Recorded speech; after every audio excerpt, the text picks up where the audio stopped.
Bonjour à tous, voici une petite vidéo pour vous aider à réviser pour le chapitre La biodiversité du passé.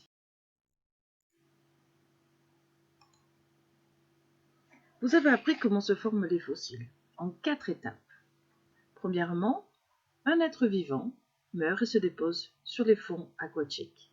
Des sédiments le recouvrent. Encore, l'ensemble de ces sédiments se compactent pour se transformer en roche. Au cours des temps, ces fossiles sont mis à l'air libre grâce à l'érosion.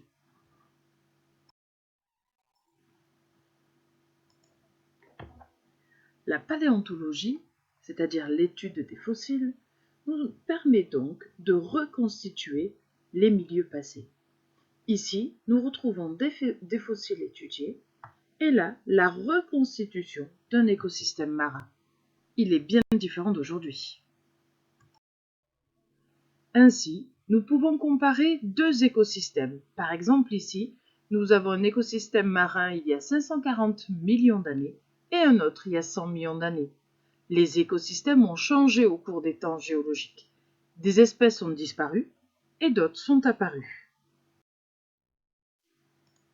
Ainsi, en étudiant les fossiles et les caractères qu'ils possèdent, on peut reconstituer un arbre d'évolution. Nous avons appris à lire un arbre d'évolution. Toutes les branches que nous avons là sont des espèces qui sont cousines les unes des autres.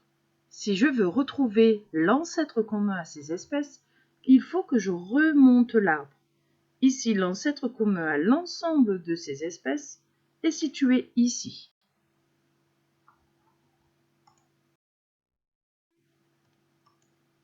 Voici une autre manière de représenter l'arbre d'évolution.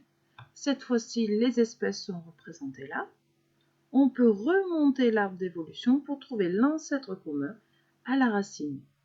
On remarque ici les groupes emboîtés que nous avons vus en 6e. Chaque groupe correspond à un caractère que possède l'ensemble des animaux contenus dans ce groupe. Ici, le loup possède le caractère plusieurs types de dents et le caractère plusieurs vertèbres cervicales. Vous avez appris à lire une représentation graphique avec deux axes.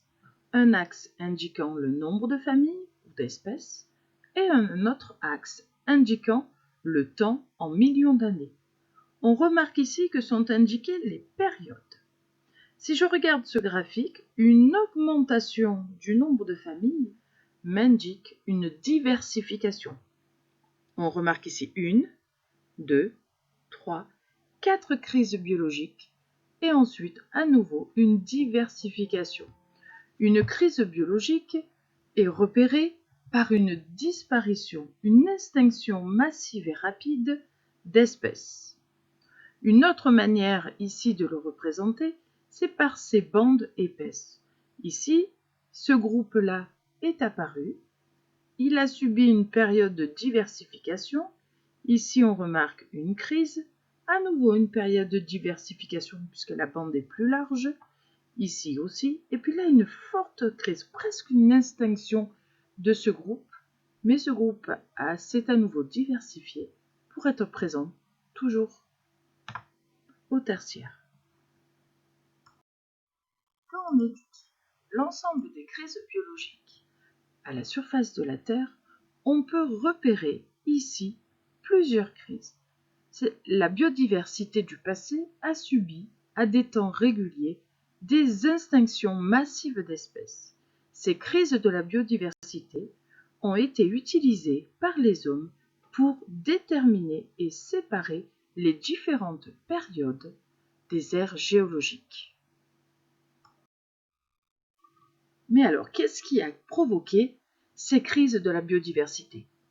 Un exemple que nous avons étudié, il y a 65 millions d'années, la Terre a été percutée par une météorite et a subi un fort volcanisme en même temps.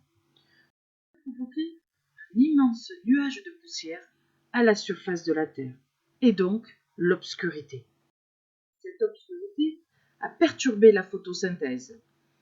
On a eu donc la mort des producteurs secondaires, c'est-à-dire les herbivores, les carnivores, que ce soit aquatiques ou terrestres.